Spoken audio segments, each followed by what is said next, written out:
Down there. It's lots. Keeps me busy all day, every day. Charlie, I like your shirt. New Glarus, Yeah, awesome little town. it is. Is it the little Switzerland or? Wisconsin. And they make good beers. Yeah, they do. Yes. How's Diane? Okay. Little Swiss. Have you taken a tour? I see her more than I see you. I don't know why I do. But I Have you do. ever eaten at the Gardner Stew? No, You no. did at the Gardner Stew. Okay, next time. Copper is pretty good too. Yeah. Yeah. The Gardner Stew is the largest or something like that in Wisconsin. That's what they claim. You have Something one from like one. still or none? We didn't measure. One, I don't remember the. It's like a bar. I'm buying Charlie Meath's unit at the condo building, Street fight. Good for you. but I'm actually just gonna move into it while I remodel it. You hear anything from Davy Lynn? No. Nice part of the state. It's logical that you do that. So we're good. Yes, awesome. You're ready to roll yet? I don't think so. Street fight. So who won? Yeah. 3 minutes. Okay.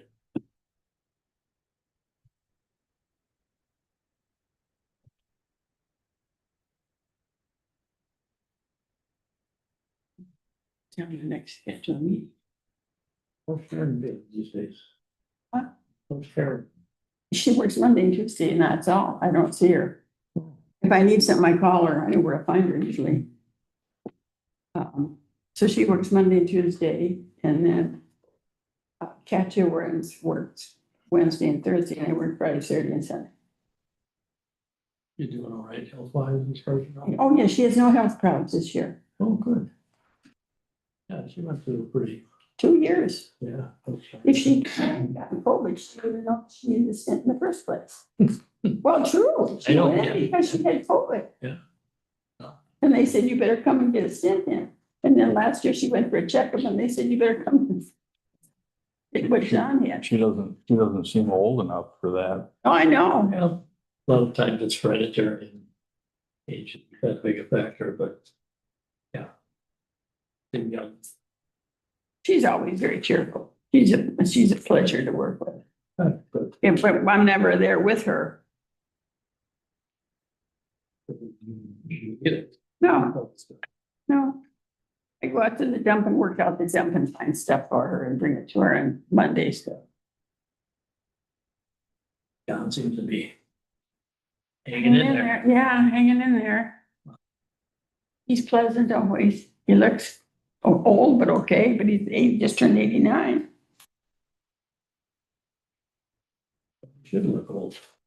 Yeah, I'm in there too. You got a few years to. I don't know. Here comes David. What's that, Paul? David's coming in. Oh, okay.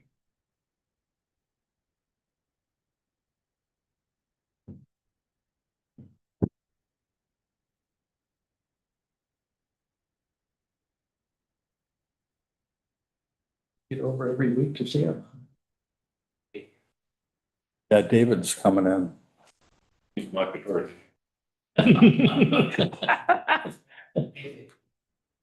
Well, and other people stop. Margie will sometimes stop and see him. Okay. You have to stay only 5 minutes just to say hello. And he's cheerful. Good afternoon. Say, "Gotta go," and say bye.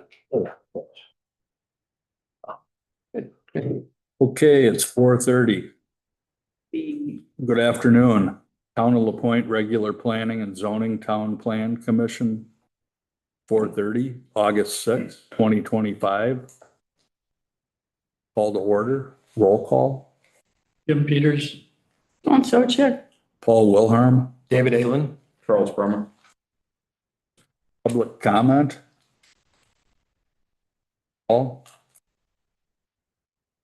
Hereby make a public records request as both a private citizen and member of the DOA to receive a hard copy of the proposed zoning rewrite with the additions and italics and the deletion struck out for review before the public hearing. Please put it in my DOA inbox ASAP, so I have ample time to review, either tomorrow or Friday is fine.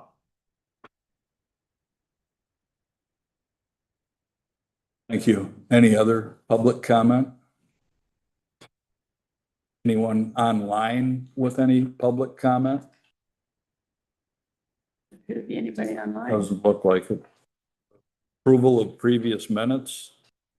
EPC meeting 7/2/2025. I didn't see. You see anything? The only thing is on number 10, the next scheduled meeting for August.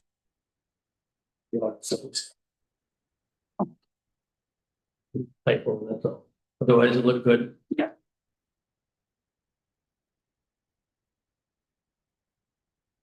Make a motion to approve the regular monthly meeting of July 2nd, 2025. Oh, second. Discussion? All in favor? Aye. Aye. Zoning administrators report, written and verbal report.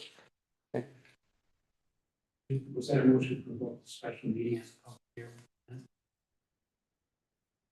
I just had the meeting on the agenda. Which agenda you looking at? Nice. Yeah, today is August 6th. Okay. Only a month behind, but don't worry. One, Yeah. Okay. All right, well, good afternoon, everyone. So you have a 3-page handout. So I'm not going to read it, just quickly kind of go through some of the highlights. As you know, we've got a new UDC building inspector that I started coordinating with in early July.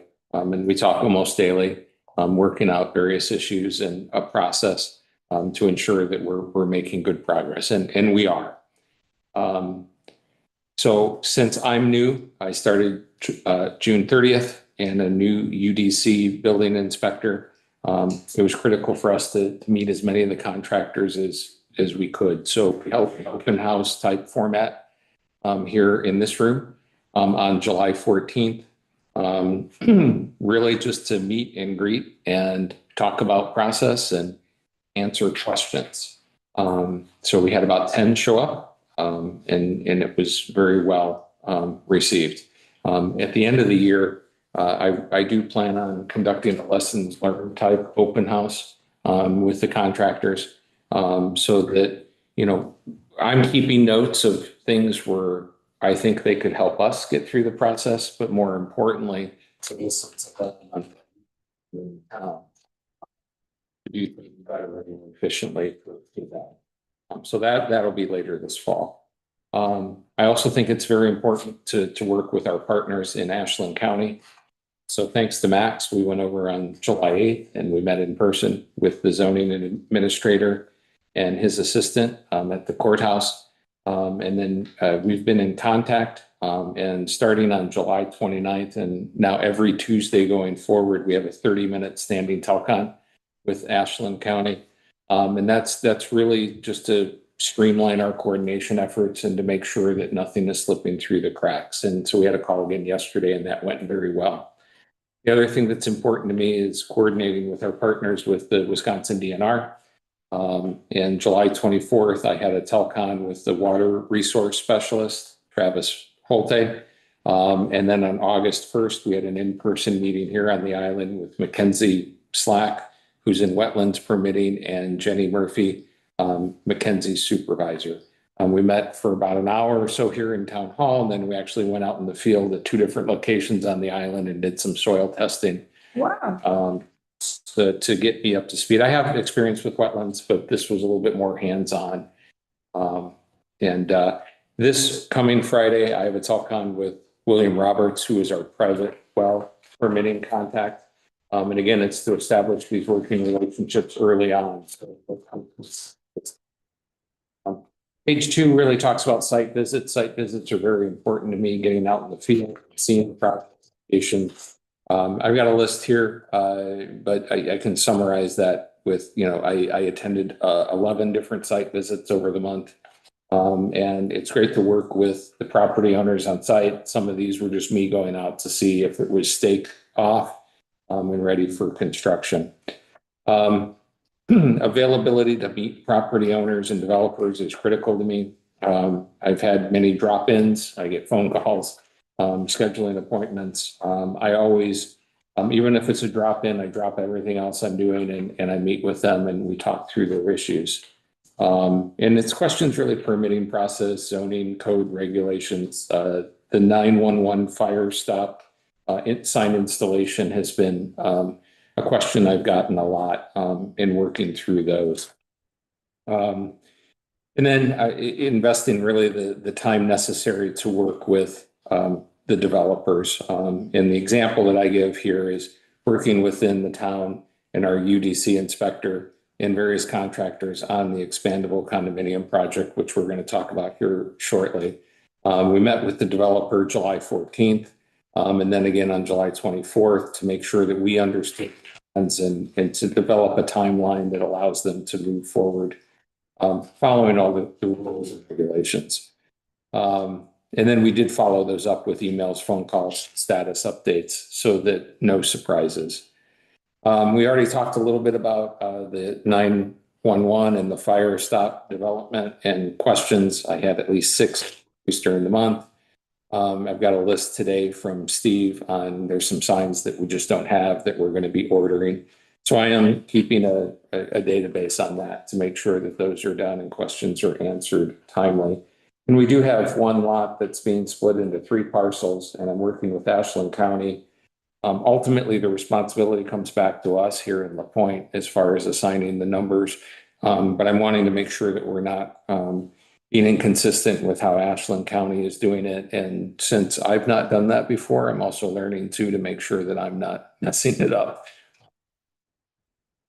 Another focus of effort in late July was really the zoning ordinance rewrite in technical memo number 3. Thanks for everyone's comments. Not only during July did I have to become familiar with and start to learn the existing documents, but starting to pull together everyone's comments into one place. August 2nd, we were able to get all that sent out. Again, just having another set of eyes to look at things and make sure I got everything.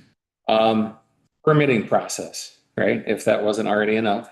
Summer is the busy season, which we all know. During the month of July, I started working on 15 new requests for permits. Of the 15, I've been able to issue 5. There's 4 that are on the table for today. So we'll get through about 60% of those.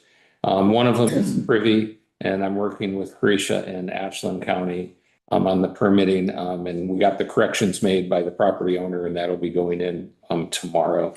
The others, and I provided a list in your update. Happy to answer questions you have. I know off the top of my head exactly where we're at on the ones that we've not issued yet. So happy to discuss those. I also helped out on the conditional use permit, doing a site visit and then going with the UDC building inspector. I attended the commercial building inspection in July, which the property owner has already started addressing those issues. So everything is really a continuous learning process for me. So I am taking time to meet with everyone, anyone who wants to come in and talk to me, anyone here that's already just trying to make sure that I understand who's doing what and when, so that I can keep everything rolling. So that's the monthly update. Nice job. Thanks. Anybody have any questions? Thank you, Rich.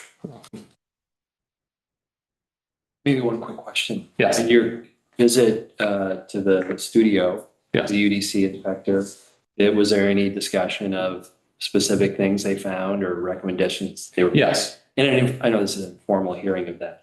Yeah, so there were 7 items that were identified, ranging from very simply, there was a drain in the floor that just needed a cover on it, to there was an exit sign where, how it points left and right, those hadn't been knocked out. So just needed to knock out the inserts to show that you can go left and right. To ADA compliance was very important. And there's an exterior, porta potty And that it will need to be replaced with an ADA accessible Hmm. porta potty. And that has already been ordered by the property owner. There was a parking spot that needs to be ADA compliant near the building, and that's already being worked on. And let's see, what am I missing? There were some things, there was like a coffee maker in front of the electrical panel that just we needed to move some things. And that's about it. So I'm happy to share afterwards if I missed anything, but the report was submitted within a day or so of the inspection. And the property owner is already starting to address that. I have a quick question, Rich. I was at a Harbor Commission meeting and they said in the last month they've noticed an increase in like building materials and construction materials, concrete. Have you seen an uptick or, because I know when Max was interim, it seemed like year to date, we were way down compared to last year at this time. Have you seen in the last 30 days or so, a large increase that would also Well, that, mirror what the Harbor Commission or yeah, Caroline was reporting? Because that's a good question. I mean, I see a lot of materials and concrete trucks going by and I'm wondering where all these places are being built, so. yeah, there's been an increase in activity, 1, 2, 3, 4, 5, 6, 7, 8. There's been 9 requests for permits just since July 21st. Okay. But on concrete and things like that, most likely the approvals would have been previously issued. So it would have been probably issued in June maybe or May. Hmm. So it's been very busy the past week and a half. Okay, that's all I was asking. Okay. Thank you. Yeah. Moving on, old business review and possible approval of land use applications, and we'll start with the Hartsel expandable condominium. Okay, so everyone has in their packet, a TPC review list. And the first one that we should have on top is for Bob Hartsel. They submitted their application on July 31st, for 3 locations. 601 and 611 Jolene's Trail and 814 Raspberry Trail. So they're all combined onto one because they are the same type of structure. So all 3 were reviewed at the same time. There's single family dwelling in the R1 zoning district. The application was filled out completely and accurately. We do have a map of it, which I included actually from the GIS on page 5, but we did get a map with the application as well. The application was signed and the fees have been paid. And for these sites, and we'll talk about the sequence here in a second, they are ready. The Ashland County permit, it's outside of 1,000 feet. So there's not an Ashland County permit. When we talk about sanitary, right? So I met with Zach with MSD, met with him on the 31st and looked at the permits, and all of the permits, not only for these 4 sites, but the other 12 associated with it are still valid through 5/18 of 2026. So from a sanitary standpoint, we're good to go. No wetlands in the area of those 4, and it's not a non-conforming lot. And we have added something new on this one to the checklist, and it has the UDC process started, completed. And I'm going to be carrying forward that into future months. And the answer to that is yes. It's not only has it started, but yesterday our UDC inspector provided comments back to Bob, and they're actually listed on page 5. So I was able to incorporate those for today's handout. And we'll get there in a minute. There's nothing in there. Well, let's just jump there now. So the UDC review, it was submitted for all 4 parcels. It was submitted on July 29th.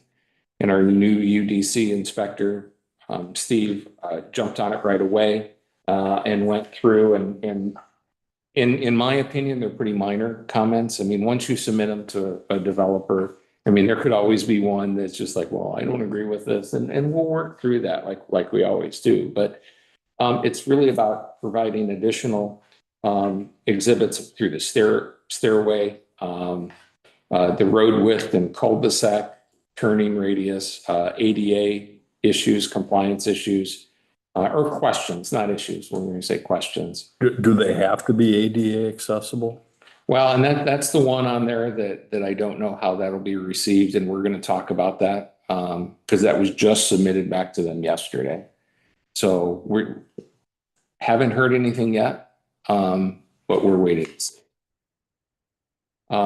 Dimensions of hard surface and pathways, as-built, smoke detectors are required for the sleeping areas, carbon monoxide detectors, fire extinguishers, and then structural calculations for framing, and then a plumbing fixture schedule should be provided when final selections are determined. So I thought these were rather minor. These are compared to things I've seen in the past. So it is something that we're waiting to get feedback from on Bob. But UDC review is, for all intents and purposes, complete. So going back to page 2, and this is why we held meetings on July 14th and July 24th, is to talk about the project and sequencing. So I pulled in a site map, and for anyone that's been through there, this is an expandable condominium complex. I put on here, each lot is slightly under 64 by 64. Technically, it's 63 feet 2 inches, but I'm never going to remember that. Site 12, we already have a land use permit that is still valid. So there we needed the UDC review. So their plan is to start with site 12, where the concrete is poured, the floor is poured with the plumbing in. We have a land use permit. UDC review was completed and submitted yesterday. After site 12, they're moving on to site 11. And site 11 is a building that's about 50% complete or so. And it has the canvas roof, right? So that's where we ran into the issue earlier with this project. So they're implementing everything new on site 12. And then they're going to take those modifications, including removing the canvas roof on 11 and finishing it next. And then moving on to site 10. And site 13. But they submitted the land use permits for all of them, and we're ready to approve those. And the UDC for all of those 4, so we're not holding anything up. And we feel very good about that. And then on page 3, I just thought I would throw in a couple pictures of what the structure is going to look like, just so you have an idea. And I always keep notes. So Max and I performed, I call it an windshield survey. We drove through there back on the 14th. And then we've already talked about it. We met on the 14th with Bob and his team. And then again on the 24th. And that way, that communication is very good because we know what's next. Where there's no surprises. And I do send out emails of just kind of status and IOUs. And then the UDC permits were submitted on the 29th, and the land use permits were submitted on the 30th. Page 4, and this is really here in my notes for a fact that we met with the Madeline Sanitary District on 7/31. We wanted to make sure there were no issues with the sanitary. And like I said, permits for the 16, including these 4, are valid until next May. There were 5 outstanding issues that are being worked through, and that's really as-built, perpetual easement, and getting those things recorded, manhole rim elevations. Nothing in those conditions concerned MSD. And then regarding the well, Coleman Engineering is the engineering firm of record. A pump house will have to be built that's approximately 14 by 18. And the developer provided the town and UDC inspector a copy of that drawing just yesterday. And I saw that Steve did review it and provide, I think it was 5 comments back and nothing major. But I've just got one quick Yep. question. Sorry. The new UDC inspector, did he somehow wave magic wand and make those stop work orders from the previous UDC inspector go away?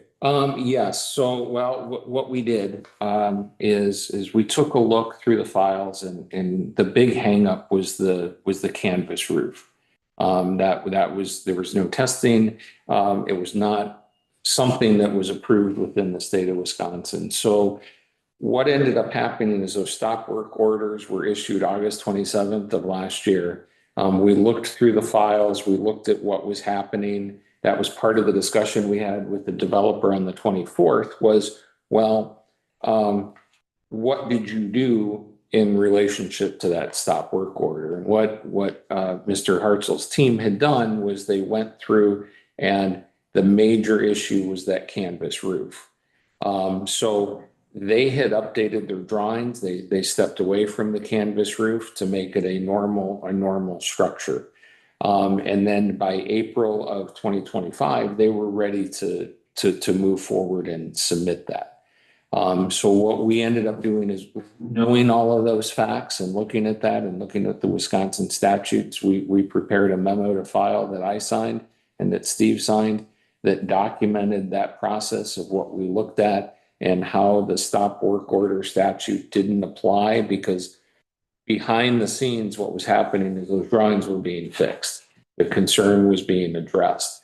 So I wanted to craft an internal memo to file that documented that we thought through that process. We looked at all of the records that we were in compliance. So yes, that's kind of the long answer, I think, to your question, but. It's wonderful. Okay. So again, on page 5, I just threw an exhibit just kind of to show where these are. And next month, I'll make them bigger to read. But, you know, the addresses match up to the front, the 601, 611, and 814, which are really hard to read out here. See that. But so you know, my recommendation that we approve this, you know, based on UDC review has been done, the permit applications have been done correctly, the fees have been submitted. We worked through the sanitary issues and made sure that MSD was part of those discussions to make sure they didn't have any concerns. And the pump house drawing was submitted and we have 5 comments on that. But again, nothing that I see is a deal breaker. And Steve and I are going to stay engaged with Mr. Hartzell and his team, working through any issues that crop up. I have a question for like Paul, Jim, and Sue Ellen, who were dealing with this for probably the last 3 or 4 years. And wasn't Mike Stark like the point person on this for a long time? Correct. Is this property, according to Rich, is R1, 1 acre zone, correct? To my knowledge, yes. And then according to this map, there's 15 dwellings in this plot. Was this subdivided into smaller 1 acre plots for each one of the buildings, or how was that approached by you Well, guys? an expandable condominium allows you to have those small, 63-foot roughly, X's. So if you look at the Ashland County plat map, it actually looks like this where they've got, because this is all you're owning, these tiny little lots. The rest of it's green space. Okay, With a main building for recreation or something. At least Brad? when he did the expandable condominium concept, it was in the respect of zoning where it was only one parcel or one building per, 1 acre lot parcel. The 100 acres would be able to have 100 expandable condominiums if you want. And then it would still be one parcel, but there's so much green space in there. But yeah, it still complies with the zoning as far as the 1 acre lots, but they're tiny lots. But you can't have, more than so many. Well, the only reason I asked is because we just went through a subdivision, Right. farther down on whatever Raspberry Field, whatever Yeah. he calls that part. So, But those were just lot subdivisions, not the expandable condominiums. So I wasn't around. Two separate developments. and I wasn't either, that's why I'm posing the question, that's all. Charlie, are you familiar with, And it does comply with our law. are you familiar with Brickyard Creek in Bayfield? Never heard of it. It's the same concept, expandable con. As long as you guys are comfortable that it meets up with zoning. Because as we all know, you only can do so many buildings per acre, and Right, this looks like more than 15 acres. I don't know how many acres are in this section down here without, Close to 100. well, down here, Yeah. state law allows for this, and we didn't have anything in our ordinance at the time that would restrict it. Here's a question. When we At one time- We said something about no expandable condominiums unless it was, in a different zone, but I don't know if that ever got in the rewrite. Because I haven't been dealing with it as long as you three have, so. I think they did consider a PUD, a planned unit development at one time. Okay, But as you look at in technical memorandum number 3, that covers that, they decided that expandable condominium, which are allowed in the state of Wisconsin, and there's a whole statute on that, and they looked at that and it seemed to apply better for what they were doing, and that's the route they took. Well, I had a question, just, like Charlie, I wasn't here for the part of this. So a seasonal single family dwelling, are these like? I was looking at the drawings, how are they different than, say, what makes them a seasonal single family dwelling? Why is the seasonal moniker on there? Maybe that's the question. Yeah, I think the intent, right, is that they're not going to be Yeah, they're not gonna be. either.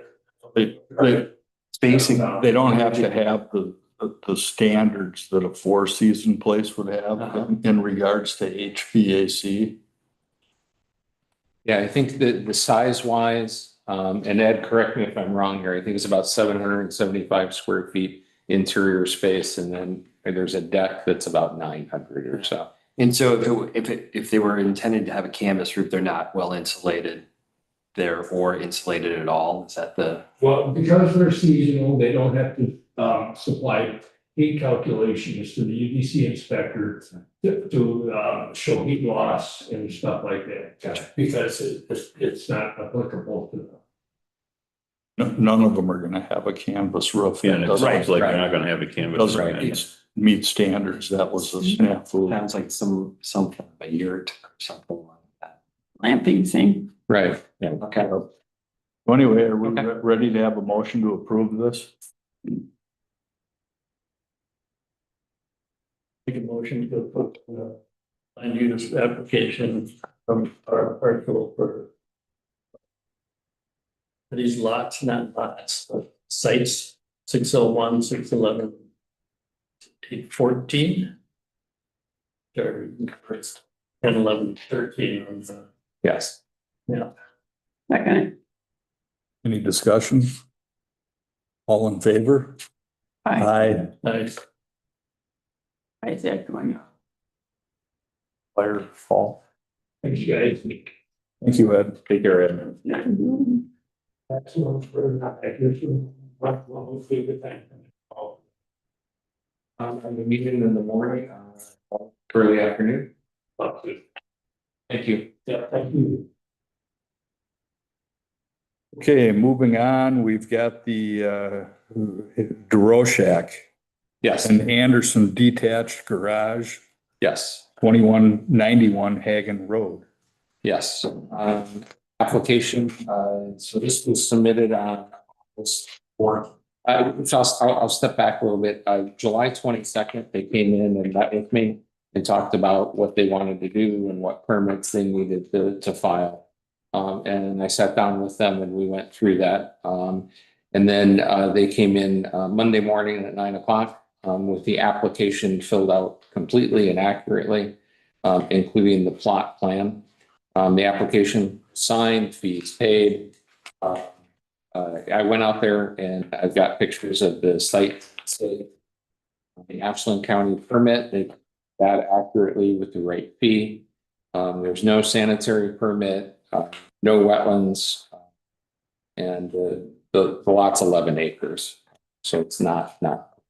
So page 2, and now that I look at this, it didn't print out very well, but north is straight up. The lot is 11.44 acres. So they've got depicted where the existing driveway is. It's a circle. And the proposed garage is on the right-hand side of that circle that's supposed to be filled in, but it's like 75% filled in. Readable. Yeah, I learned for next time I print it out, it'll be a little bit better. But we've got a septic tank or a holding tank. And then the existing home, they've got the dimensions on there. I mean, it's literally right in the middle of the lot. Setbacks, not an issue. I included a couple of pictures at the bottom of page 2 and top of page 3 of just what it's going to look like. It's 22 by 22. So like we talked about, I met with them on the 22nd. We discussed what it was. And met with them Monday morning. Everything was complete. I went out to the site yesterday. Just to, see that it had been staked off and that it met all the setback requirements. Page 4. So I have an app on my phone that has the GPS coordinates of where I'm standing in relationship to the property lines. So I took a screenshot of that while I stood on the proposed site. So I'm the blue dot on there. That's me. And then the last 2 pictures in the bottom are the site for the 22 by 22 garage. Just looking a couple of different ways.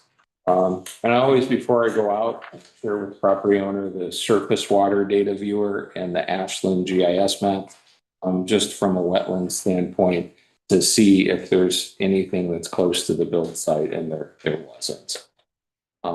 So this is very well done. And It looks like a great building. Have I got a motion to approve this? Motion to approve the Project Henderson land use permit for garage at 2191 Hagen Road. 1 second. Discussion? All in favor? Aye. Aye. Opposed? Very comprehensive, Rich, thank you. Yeah, right. Yeah. And I'm open to suggestions, to Keep doing what you're doing. Don't change. Alright. Way above industry standard. Thanks. So the next one, and I don't know if it's me to really start talking about it, but it's the, draft changes to the zoning ordinance update to include but not limited to potential holding tank options. I don't know if we want to start on that, other than I'll say that everyone should have received on August 2nd. Right. I incorporated everyone's comments into a document using track changes in Word. And it's 125 pages when you print. But what it does is it shows what's being changed from the old version. We took the old version and used track changes to address that. So I don't know if we want to start there or if we want to start with the temporary holding tanks, or I don't know where do we want to? What's next on the agenda, Chair? Well, it draft changes to zoning ordinance update to include but not limited to potential holding tank options. So where we start we'll start with the. Yeah, sure. Okay, so I've received an inquiry, multiple. It's 2, and I was looking back at an email today from Ashland County, and they've received at least 1. So This is just a discussion here and to kind of get everyone's take on this. It's one of those things where people have come to me. And there's been multiple people have come to me, and I think this is the right group to talk about this. And right now, as I understand the rules, and on the very back, there's like recommended next steps after this conversation. If you'd like me to pursue that, I'm happy to, but that property owners can have 100-gallon holding tank above ground. Anything bigger than that would have to be 2,000-gallon buried holding tank. So you can't have a 200-gallon. Correct, above ground, Correct. correct, 100 is the max. yes. Okay. Now, Can they have a smaller one? well, They have a and 50-gallon? yes, but, yeah, but it's the issue is the size. Sure, okay. And the way it was explained to me was that the cost to put in a 2,000-gallon holding tank can be up around $15,000. And to do 100-gallon, you fill up 100-gallon pretty quickly. And the question was, is there something in the middle that people could do in the interim that would solve that problem where they don't have to invest $15,000. So I actually got an email this morning from one of the people at 8:02 this morning that kind of laid out what they would like. So with the change in zoning ordinance, this would be the time to talk about this. Is this something that we would be willing to consider? You can't have 2 100-gallon tanks above ground. I don't think so. I think it's supposed to be 100 per Sounds like site, but that's the max. that's a great question that, so Bruce, who's the zoning administrator in Mhm. Ashland, I mean, he and I have played phone tag on this. And I need to get clarity from him on, the statutes and what the requirements are. And if that's something that is even considerable. What he indicated to me in a voicemail was that if we had an ordinance allowing it, then we could do it. That's a voicemail. It's not a conversation which needs to happen, but that hasn't happened yet. I haven't been able to get a hold of them. Our schedules haven't meshed up. I didn't want to wait another month to raise this, especially with potentially rezoning ordinance going forward. So this may be a little bit premature of a conversation, but I did some research. There are numerous companies that provide holding tanks. I know you've got a hard copy here, but these were actually links to three different companies that provide them. And I think it would be a good solution with the right rules. So you can buy online 200-gallon to 1,000-gallon plastic holding tanks that are designed for it, that are designed for that purpose. Is TPC willing to entertain something that would be very prescriptive on what the rules around that would be? I'll tell you what's in this. This is 2 pages, but it's really not 2 pages. What Craig asked for was he was actually looking at an in-ground septic holding tank of 250 to 500 gallons on his privately owned seasonal RV site, that it would be used intermittently during the warm season and would incorporate the same core safety and service features as a full residential system, being it's a sealed tank made for that. It's vented. It has an alert, an alarm, like a holding tank, when it gets to 80%, that it alerts him that time to pump it out. He was looking at pumping out at the end of the summer season before the hard freeze, to have access. And really it's something that's in between that 100 and 2,000. So, and the cost wise, they're about $600. I think that's, Yeah, the 300-gallon tank was the best value. so, And they're designed to actually be underneath the camper if you want it there. And just to give you a brief overlay on how the campers work, you fill the holding tank in the camper first, and then you empty into this. You can't have the line from the camper open, just plugged into one of these tanks, because in the camper, the liquid would get away from the solid, and then things would just plug up on the tank in the camper. So you fill the camper tank first and then empty into here.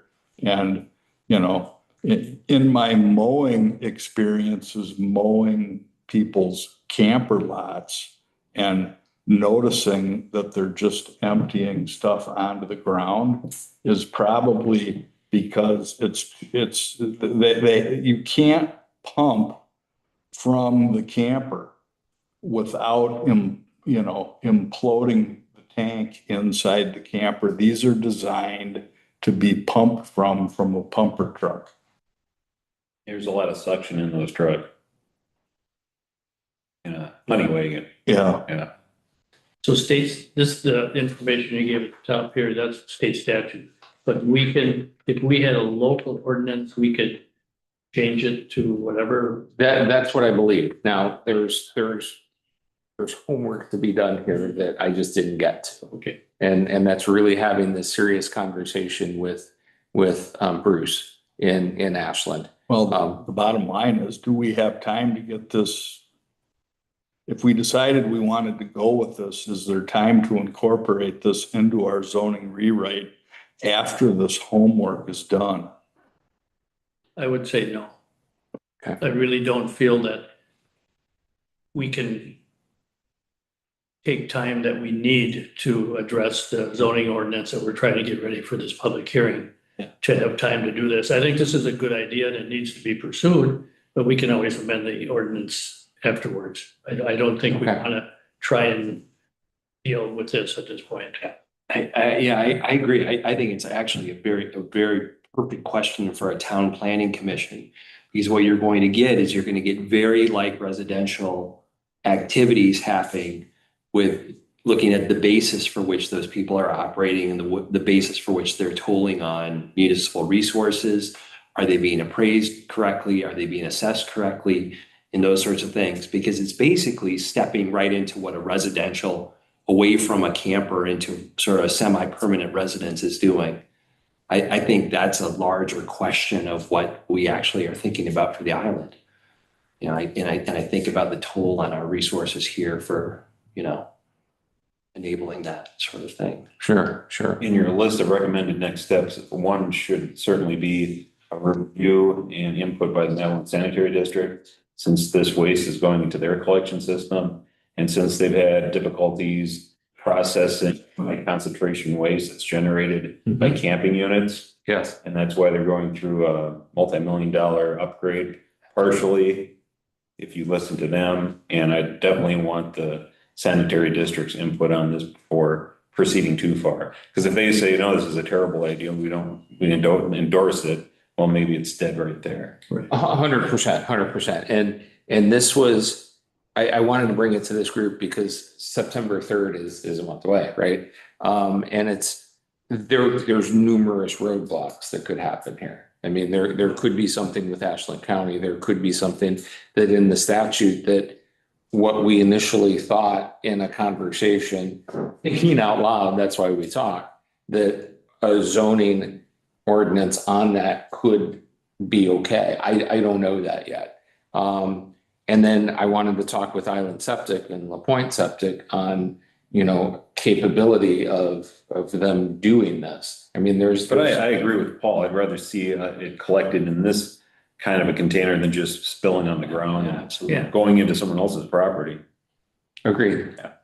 Agreed. And like It's interesting. yeah, and so I understand the point about not having it in this one, but I guess really I wanted to bring it to this group is, would you like me to pursue those next steps and have those conversations and do more research for a future meeting of this?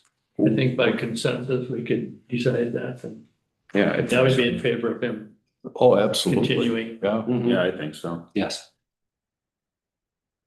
That's something we should vote on there. No, okay. No, just a consensus. Yeah.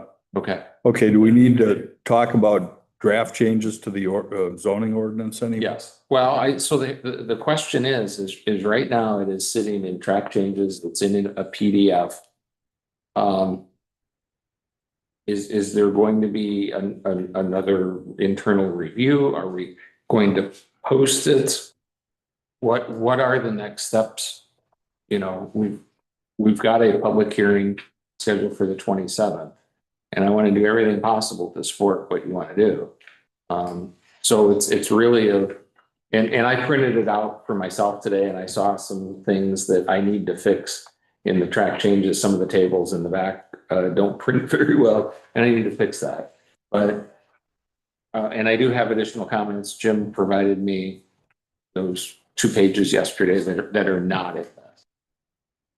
Yeah.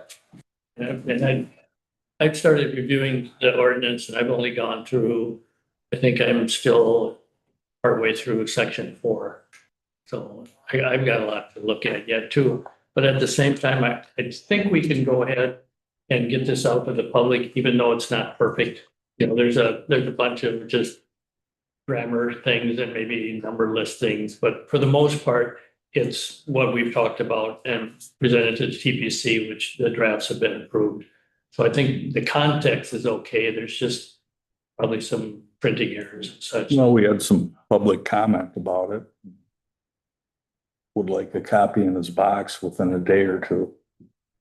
Well, that's because did Paul request the whole ordinance or just the zoning board of appeals section? Is that what you're talking about? Well, I think he was looking for I think he was looking for the whole. the whole ordinance. With track changes, that's how I understood it. That's all I understood. Yep. And if you look at the number of pages, that's gonna cost quite a bit of money to print out that many copies for everyone. Yeah, I mean, I like the idea of just, put a few of them in a 3-ring binder, or drop one off at the library, one here, And it's available on. Comprehensive plan too.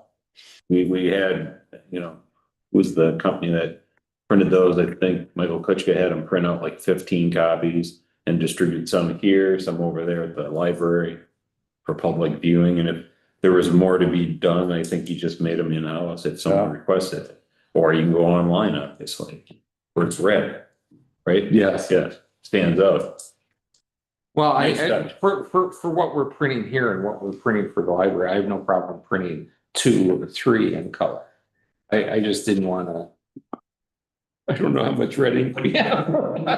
So Does the town need to accommodate anybody that walks in the door and says, I want a hard copy of it? Then they pay for They pay printing. for it then. Okay, I don't know if we ever charged anyone in the past for that, though. well, it's on the fee schedule, I think, isn't Yeah. on the fee schedule? Well, I think that's for like a public records request. But I think that's for the standing ordinance. I don't know how we handled it with, draft changes or text changes to some document that's being addressed at a public hearing in the past. Because I mean, if you start doing that, I mean, are you, what are you gonna charge them, $25, $30 for one? And 25 cents a page is what. Yeah, it was. the town. I don't know if you ever did it in the Fees. past, but. As long as it's open and accessible for everybody in all financial categories. And I do believe there is a way, because I have a comment in there, that's why this is smaller than, I need to go back through that. And I think then it'll be full size. I think there was a comment or a question that I had in there, and that's why it is smaller than full size. Legally, I think all we have to do is provide copies in the town hall and have it online. Mhm. This schedule of fees for 2025 on their zoning ordinance says per page charge as established in printing and copying fees, also available for free on town website. So Mhm. the comprehensive plan they charge $50. For the comprehensive plan. Yeah, but I think during, when we did the comprehensive plan, we did not charge anyone who asked for any copy of it. I'm not aware that we ever charge anyone. I just don't want to have someone from the public saying, well, Well, they can also use a computer at the library and look at stuff for free. I'm just trying to hedge off complaints, that's all. And ensure that public participation is encouraged and not discouraged. I've been in this a long time too. And that gets to my next point. Do you think we're rushing it for the 27th, or does everyone on this commission feel comfortable? Because I'm like Jim, I haven't gone through every page on this yet. So should we have another meeting before the public hearing if there's any concerns amongst the group? Because I mean, you guys spent literally 2 or 3 years on this. And I know we wanted to do it in August, which is fine, but have we printed anything yet? Have we paid the Ashland It's just, you know, press for anything? I mean, August, we get a bunch of summer people that can, you know, show well, I'm up. not saying delayed to like January, but do you think that we're rushing it? Should we talk about this more amongst ourselves to be more prepared? Because I'm just asking everyone to look inside and say, I feel comfortable presenting this to the public. Oh, what are the thoughts? I'm okay at this point. Yeah, I'm too. Just want to move on. Yes. Okay, then you guys are presenting it on the 27th. Well, I kind of think there's certain aspects that are going to be kind of hot buttons and we're going to be redoing stuff anyway. Well, and it doesn't prevent us from doing another public hearing later in the fall too, if there's a lot of change. probably will have to do it with changes that Yeah. we'll make after the public hearing. So if we put it off, then it's just, Put it the off. second public hearing is gonna be even later. I see your point, Charlie. I wouldn't mind having more time to be more prepared, but I think we're at a point where we can appease the public enough to move on. You can say that with a straight face, good for you. Well, all we can do is show them what we've done. I mean, I'm sure we're gonna have to explain certain points, why you did this, why you did. We'll just do our best to get over that part.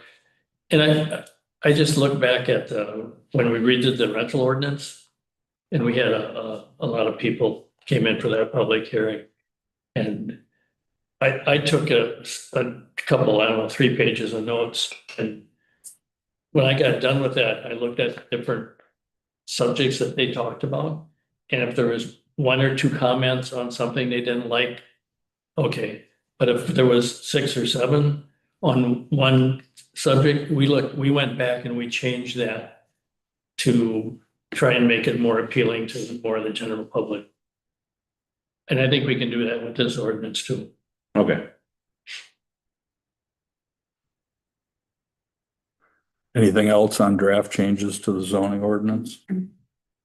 I would just like to say that if any of the other TPC members see anything that they think we should change in the ordinance, to let Paul or I know, because we'll still be meeting weekly before the public hearing, so we can try and incorporate those changes in, or at least be aware of them. Is that good for Mhm. everyone? Fair enough. Yep. Yeah, so let's move on. Draft changes to technical memorandum number 3. Shirley, I know you've been working on that one. And I know they're pretty much minor changes. There's not a lot of like right there new certain stuff. But if you're okay with it, I would like to kind of table the technical memorandum number 3 right now until we get done with the full zoning ordinance, just so we can focus our time on that. okay. I mean, That doesn't bother me in the least. yeah, I don't think, like I say, there aren't any big changes in there, and what you've done, I think, is good. And I think it's a pretty simple matter to approve it. at the same time, there's another thought that since we're having a public hearing, maybe we should try and include that at the same time. But then, it's just that much more to deal with at one time, so. Yeah, How do you feel? a little bit more like overload that way. Too much. And maybe depending on where the zoning ends up, this might change a little bit anyhow. Did we ever check to see if technical memorandum number 3 had to go in front of a public hearing for changes, or is that a recommendation to the town board for changes? That's a good question. Yeah, I can't recall. Rich, back can you in- look into that? I know you, back in I haven't looked into 2002. it, no, but could you? yes. And then, I'll check the minutes back in September 6th of 2002 and see what we did back then. It's got to be in the safe somewhere. Well, I'd rather rearrange my side drawer. I don't know, man. That was the silver age of zoning. Yeah, I can't recall what we did. Been more than a minute, so. I'm still wondering why we were talking about incarcerating people, but no. is Yeah, that in there? oh, yeah. It's somewhere in there. Yeah, Underneath. That one. Yeah, that. Yeah, that yeah, was shall the- be imprisoned and, yeah, at the county jail or, yeah, so anyway. The ordinance was speech. We weren't screwing around, guys. Don't let them push you around. well, that was before tasers. Yeah, true. New business. Signs compliance and enforcement. We'll let Charlie talk about this. Well, I wanted this on here. I think Sue Ellen wanted it on as well, but it seems like we still have a lot of signs that aren't in compliance. And I know it's let's say a fluid thing because signs pop up, then they disappear. They pop up, they go away. But I think we have to be consistent with whatever we do when it comes to signs. And I know talking with Rich about it, he wants to kind of wait until we see what the new ordinance looks like. But in the meantime, we do have an existing ordinance that is on the books and should be enforced because I don't want to see things get too out of control. If so-and-so is doing it, why can't I do it? And it always seems to ramp up, especially on Middle Road. I keep seeing these firewood. There's a little trailer and a sign across from the cemetery because I go out to the cemetery a lot. And I think that's a perfect example of what's allowable. But when you start having multiple signs and firewood 100 feet down the road, and then what's to prevent someone from saying firewood 500 feet? You have all these little signs and it detracts from the intent of what the sign ordinance is, which is aesthetics. So I think at the very least, such things in that case it should be limited to what is allowed, which is just basically one small sign. Mhm. In some cases, I wonder if it's falls under home occupation, home business, whatever, you should be living there. That's the other thing. What signs are you? The flag on Monument, the decorative flag. And according to Michael Childers, who's adamant about it, it's against state law to put a sign on a post that has the name of the street on it. So it's breaking the law. Well, if you've got one decorative sign, everybody's gonna say, oh, it's pretty, let's get one. And they're gonna be all over. They're gonna be on stop signs. They're gonna be on They're everything. gonna be everywhere. This is on the street. On Monument. Post. It's on the street post on Monument. Well, it's on that sign, that post that goes to Candice Sterling's house. But it's has the name of a street on it. Right, Street right. sign. I'm just. That's town property. I was gonna say, it sounds like a public works thing to me personally, Yes, but I do too. I think that should just be gone back to Pete and let him. Yeah. I just need somebody that has authority to Because it's take not- it down. And you're saying it's a decorative? It's pretty. it doesn't say anything other, no. Okay. But I know that Sue Ellen Solom's point is that it's on a public post and then who's to stop someone to do that to a stop sign or some other traffic control sign, which could be a hazard at some point. Well, I mean, I get it. if the roads crew, if those signs are in their care and control, they should have the full authority just to remove them Mhm. That's what I think. without even asking anybody. Yeah. Yeah, maybe, I don't know if he's noticed it or No, I keep bugging Rich, Oh, because you told me that he has the authority to take it down. Yeah, I think that should go to the Public Works Director. But well, in some cases, he has the authority to remove signs that are advertising something, let's say, but in your case where there's a flag on a street sign, well, it's just pretty. And my thought is, if one person thinks it's pretty, the next 50 years are going to think it's pretty too. And then we're going to have them all over the place. What about dog park direction signs? And that's another thing. yeah, but that's public, isn't it? That's not. Well, no, that's still a sign. And I said to Tori, why don't you ask Town Hall if you can get a directional sign for the dog park that's put on the proper signs for the town, because that is for everybody. For the town, it's not specific. You know, she's got the little signs that you just poke in the dirt. Mhm. It would be nice to have a regular white sign on the signpost saying dog park with a directional. Well, it's similar to pointing people to the library or the Yeah. town hall. Yeah, Yes. Or the rec center. I think it's for the public benefit, for the public good. It's a public, The yacht club, whatever. arena. so I don't know who we talk to do that. Well, yeah. What are you bringing about? So do you think it should be like all the same printing? They should all be on the same white sign Yes, instead of having yes. this little bright yellow. Because it involves everybody in the town. There again, I think you talk to the public works and have Pete make up a sign. Well, don't we have to give him permission to do this stuff? He just can't go put signs up. Well, who put up all the directionary signs for these town, when they re-listed everything in the Anishinaabe Yeah. language, that I think was Well, done by the town board, All that. probably the town board. Well, then how do we do this? We can make a recommendation. I think you can make a recommendation. I think that would be helpful. Then it would take those little signs out of there. You want out to of the make that ground. recommendation? Hmm? You want to make that recommendation? I recommend to the town board that they authorize town signs, directional signs for the dog park. At least one, maybe on Middle Road, pointing that way. And that they're uniform. Yeah, that they're the same as we have on the posts. That would get rid of those little signs. Okay. Can we consider that a motion? Yeah, I'll second. Any discussion? All in favor? aye. Aye. Oh,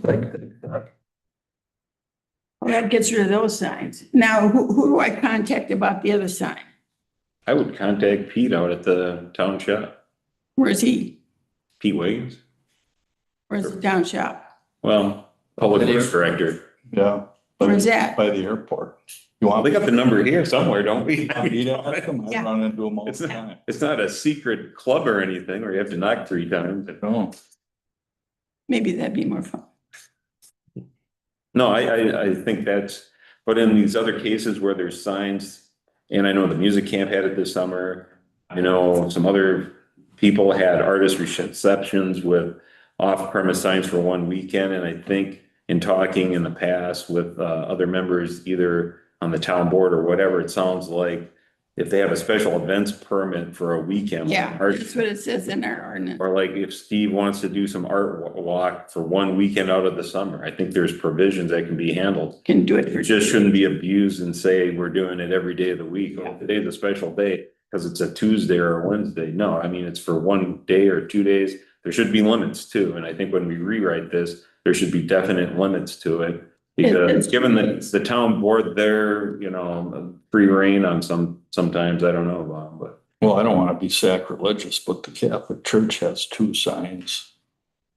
Well, the museum has a lot of signs on their structure too, it seems like, but again, you're in a commercial zone, that's not a commercial zone, that's outside the commercial zone, but The Norvato building. Novato has a sign there. Signs. St. John's Church has a lot of signage too, but there again, like church and the separation of church and state, it's just like having a political sign up. If someone still has a sign up from the last election, well, what do you do about that? Take it down. It says we have to. You do down. it. I will march up there and take it down. I'm not authorized. No, but I mean, there is a difference when it comes to, you Well, know, it's a little tricky because how do you pick on certain signs and then look the other way on other signs? I think that's the point. It's like you're You don't look the other uniform way. application towards all of this. yeah.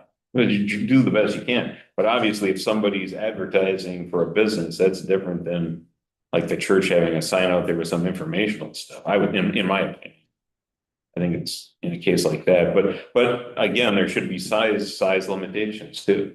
Well, yeah, I mean, both the church and Norvato, Yeah, in my mind, exceed the size limitations. yeah. I agree. Yeah, the Narvana one's a rolling, it's like a rotates, messages does? are rotating, yeah. Yeah, it's different signs. They've had different signs. Well, you know, again, they're in a commercial zone on that side of the street, so they're allowed a little larger sign. Is it lighted? Is not, it's fairly spelled out in section 5, so. Again, maybe when Rich has time, doesn't have to be done right away, an inventory should be done, and where things are questionable, maybe a letter be sent out to begin with. In the middle of the winter, when you're in your jammies eating toast. Pop-Tarts. Oh, for God's sake. I like that. Yeah, Pop-Tarts. Come on, toast. Okay, what's next? Anyways, that's my concern, and I think we did pretty well with signs though. And even compliance around here. If you drive around, there aren't too many that are not in compliance, but I think it's except necessary. that pretty flag on that, and that's, I go by it every day. what's next? Yeah. All right. Well, at least it's not on a camper. Yeah. Yeah.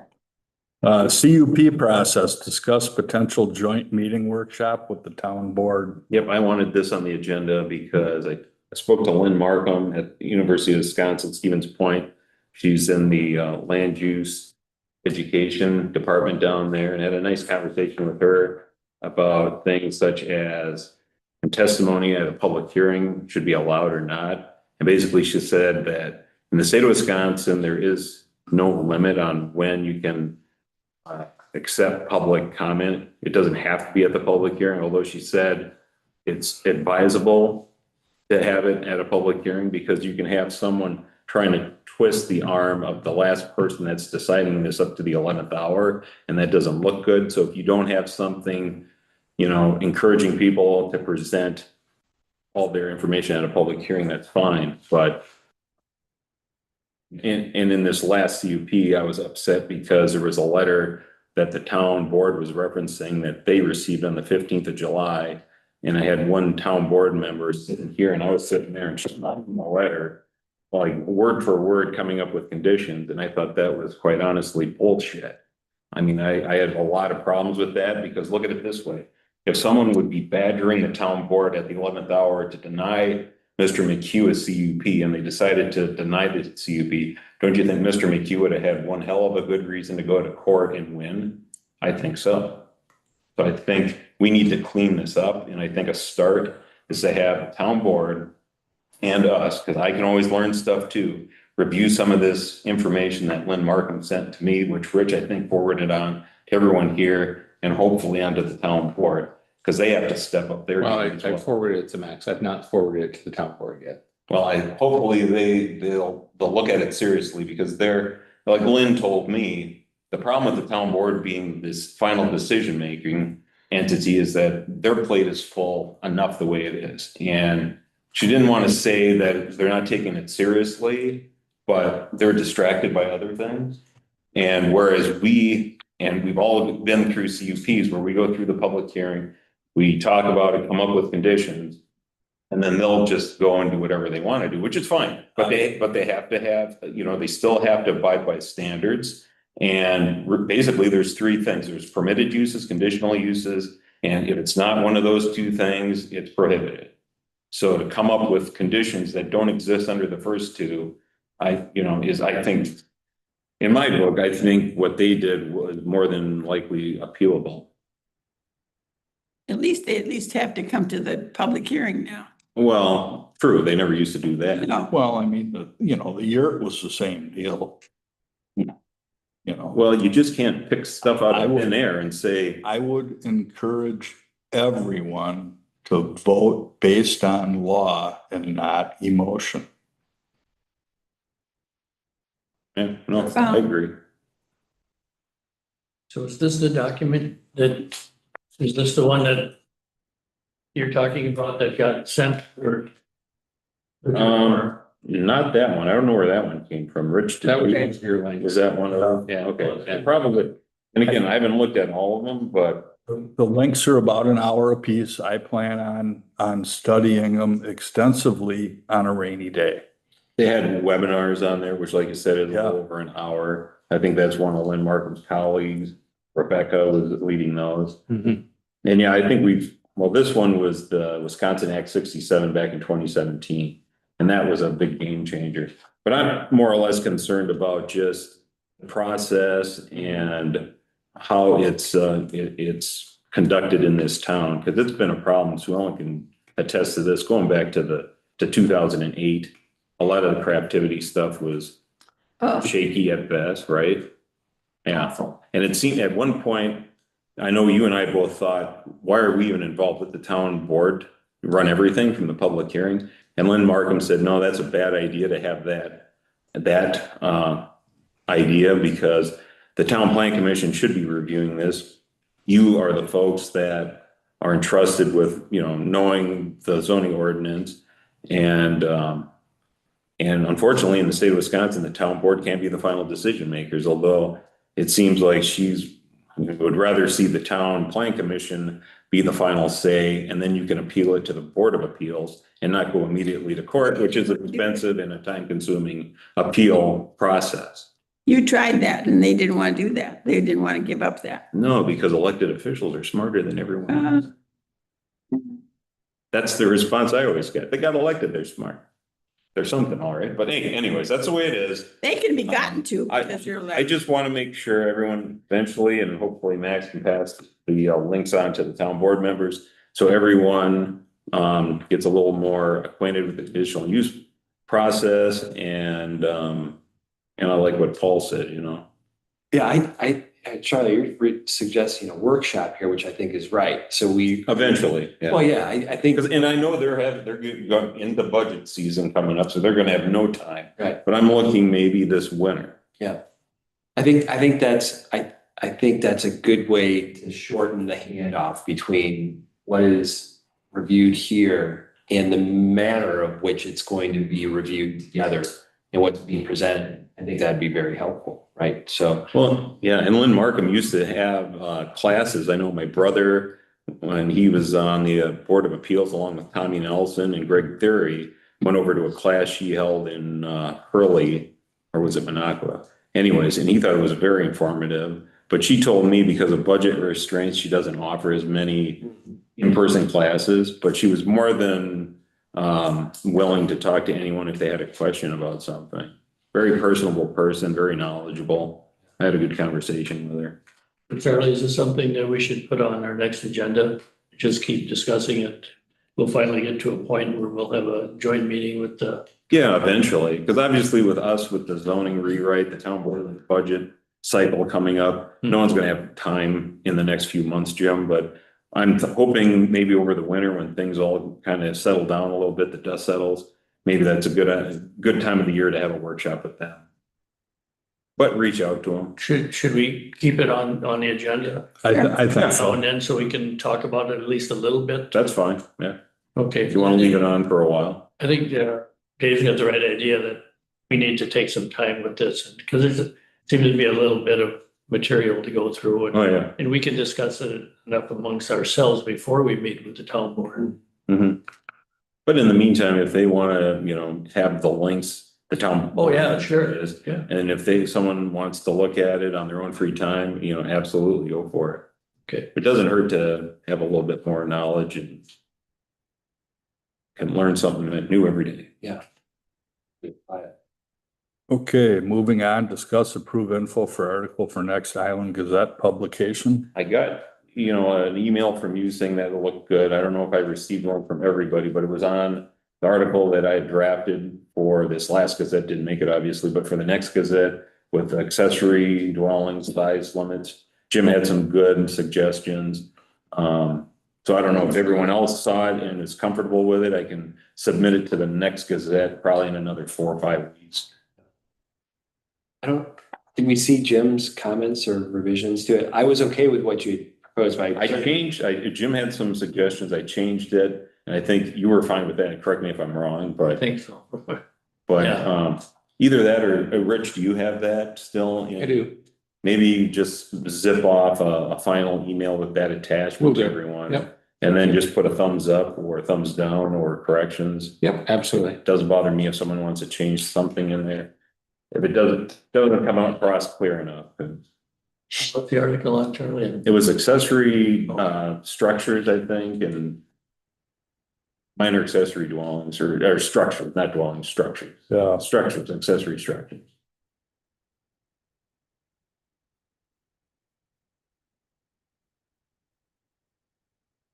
Thanks, Rich.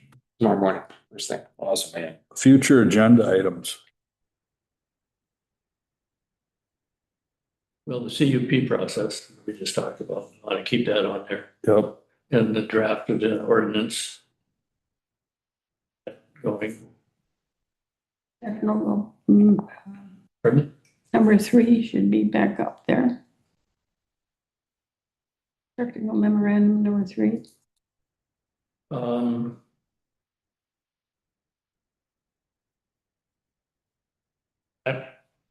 My thought on that memorandum is something that we won't get around to till after October, November. Oh, we can have it on here and Right, have yeah. have an update. Sure, just to keep it so we know. Yeah, what because the deal. we're gonna look into, public hearing versus a recommendation to the town board, so. Okay. Yeah, that's good. keeping the holding tank discussion. Yep, we'll keep that on there. I'd like to see chapter 205 brought up again. We talked about that previously and we made a recommendation to the town board. And the town board at that time had a first reading of it and then decided they wanted to wait and see what the building inspector at that time to get his input on it. Well, he's no longer here. And That was a meeting that never happened. yeah. So Rick or Richard, if you could reach out to I will. Yeah. EDC inspector and get his take on that, and then we'll talk about it next month. See where we want to go with it.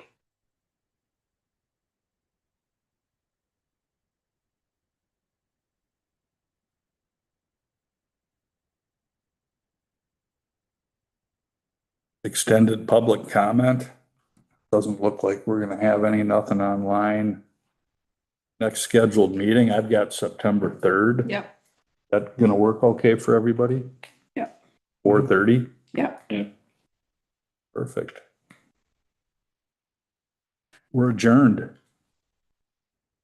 So be it. Thank you. 5:45. Thanks, Mac.